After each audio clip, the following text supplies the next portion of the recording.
Okay, so welcome to the fifth and final episode of Ask Charlie. I hope you've enjoyed as much as I've enjoyed doing them. And here we go. This is the episode entitled The Man Behind the Mask. Samaya on Instagram asked, why did you want to pursue medicine? Well, to be quite truthful, it's not the most inspirational response, but I was kind of pushed into it.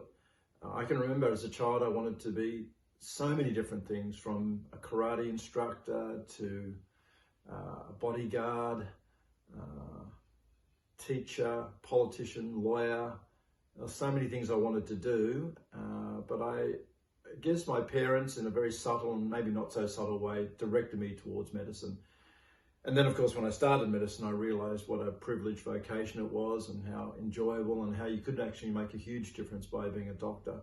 And I was captured right from the get-go. So directed into it by a tiger mum, and then loved it as soon as I was studying medicine. Okay, the next question comes from Carolyn on Instagram. Charlie, who and what inspires you every day? And it's a similar question from Paula on LinkedIn. Who inspires you and why? It's a pretty easy response, this one. Every day I see my patients going through hell. You can only describe as your worst nightmare, where one minute they are living a normal life and the next minute their loved one or themselves have been given a use-by date, where they are essentially told that you're going to die from this disease. Before you die from it, it's going to take away a lot of your functionality and even the person you are. And I'm sorry, but there's no cure. They have to wake up every morning after that diagnosis and that terrible, gloomy prognosis and face life with courage, conviction, passion, emotion, all those qualities that you and I take for granted when we have to deal with trivial things on a daily basis. They have to deal with that knowing that their lives are now fated. So they show this amazing fortitude, and it's very difficult for me to complain about, the trivial things in life and the petty things in life, and complain about, my plight when I see others facing their plight with such courage and bravery. And so they inspire me every day.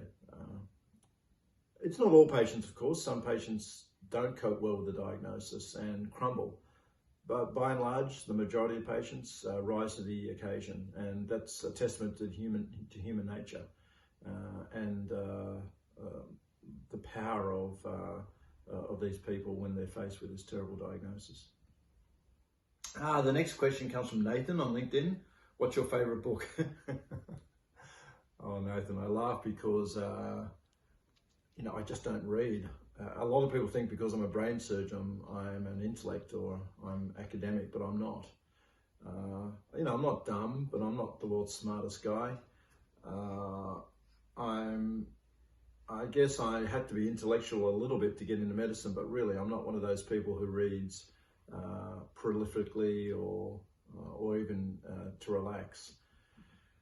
It's not that I don't believe in it. I think reading books gives you knowledge, and knowledge gives you power, and I would love to be like that, but no, in my spare time I do things like sport and ride my motorbike and keep fit and have fun, but no, I often I don't read. The last book I read, I think, was Biggles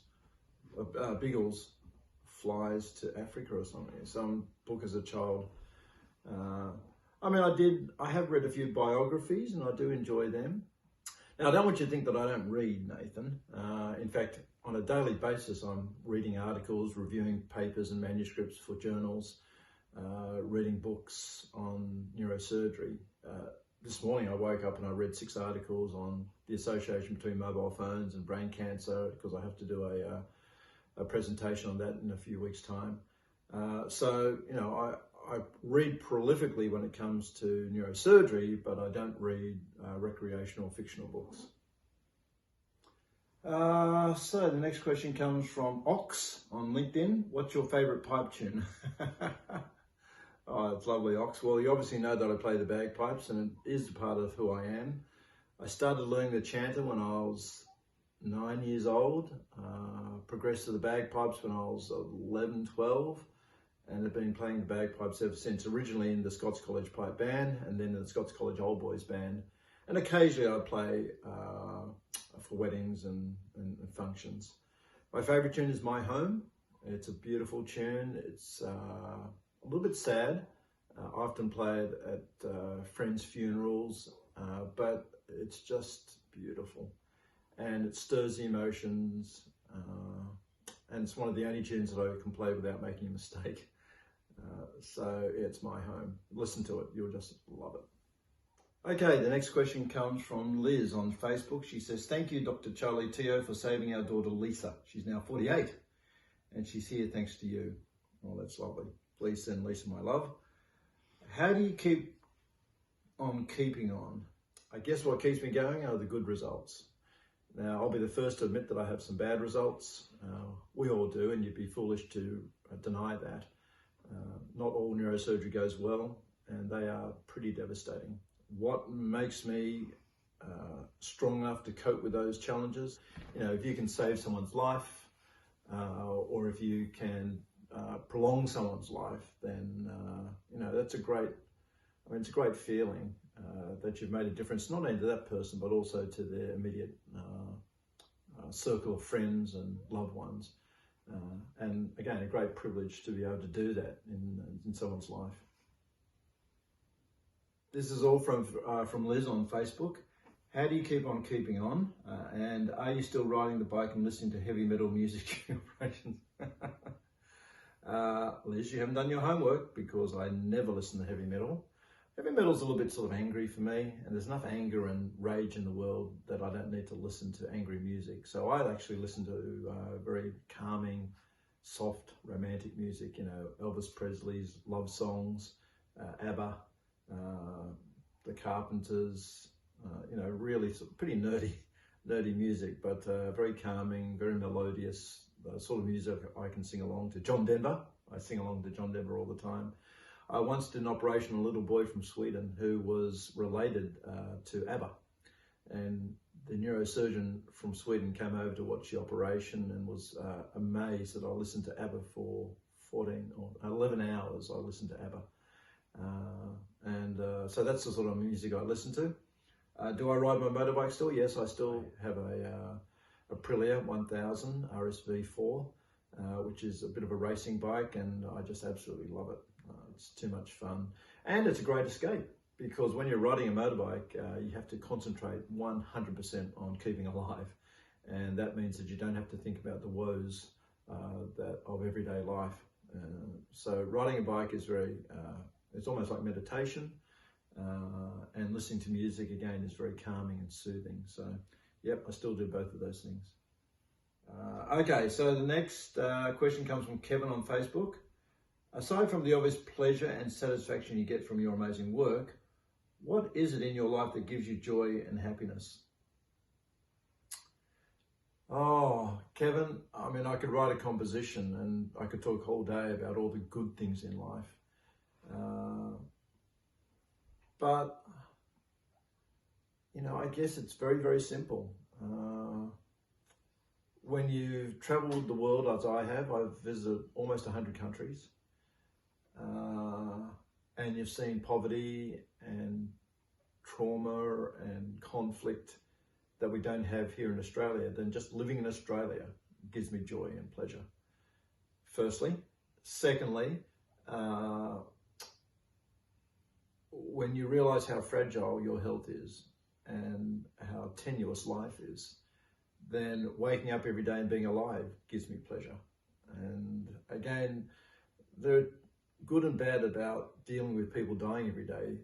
The bad, of course, is very obvious, the emotional toil and the emotional price it has on you. But the good thing about dealing with death and dying is that, again, it makes you realise how important it is to appreciate life and your health. And so I know that sounds a little bit cliche, but you know, what gives me pleasure is being healthy and being alive. What else? Well, friends and family, your loved ones, that they all give you a sense of the big picture. That yes, it is important to commit to your work and commit to the betterment of others, but at the end of the day, it's also very important to appreciate those around you and how they enhance your life. And so I do that every day as well. I appreciate those people around me who make my life easier and better. And I guess when you see all the hatred in the world and all the negativity in the world, again, when you see positivity and people who are loving you and you can love, those things, of course, give me pleasure as well. Oh, the final question is very telling, given that Goggles just sat on my lap. I understand you love dogs and you have lots of them. What is it about animals that make you so happy? The love and the loyalty of a dog is unconditional and it's pure. And that, I think, is something that humans can learn a lot from. Can you imagine if humans behaved like dogs behave, where they're happy and friendly and they don't hold a grudge and things like that? Then I think the world would be a much better place. I know a lot of you are probably aware that I'm trying to be 100% vegan. I decided to go vegan about 2 years ago, and it's been hard because I used to love meat, but I guess I've become 99% vegan now, and hopefully soon 100% vegan. Why is it important to me? Well, again, it's all about giving a voice to the voiceless, and I am in a very privileged position at the moment where I do have a voice in society and in the community, and I'd like to give a voice to those who don't have a voice. And industry animals who are sentient beings, they feel pain, love, pleasure, sadness, a sense of family, just like humans. And for us to take that away from animals for our pleasure, because really it's only for our pleasure, we don't need meat to survive, is, I think, something that should be made more aware of to everyone. So I feel a compulsion to be a voice to those voiceless animals who are being killed every day and tortured before they're killed every day just for our pleasure. I'm sorry to end on such a sad note, but it's something that I feel very strongly about, and something that I'd like to bring attention to. But that does wrap up Ask Charlie. Let me see now, there aren't any more questions, but I would like to put a plug in for my foundation at this stage. You know, unfortunately, we are consumed with COVID at the moment, and understandably so. But it's very sad that people who are afflicted by brain cancer, who are dying, just diagnosed, have loved ones who are affected by it, are made to feel that they too have a disease that we all are aware of and that we'd like to improve the odds for. So my plea to you is that please think of those who are still being affected by this terrible disease. Donate generously to the foundation, the Charlie Teo Foundation, if for no other reason to show these people that we do care about them. They're not the forgotten population during these hard times, and that hopefully we can find cures or treatments and possibly even a cure for brain cancer in the not too distant future. Thank you.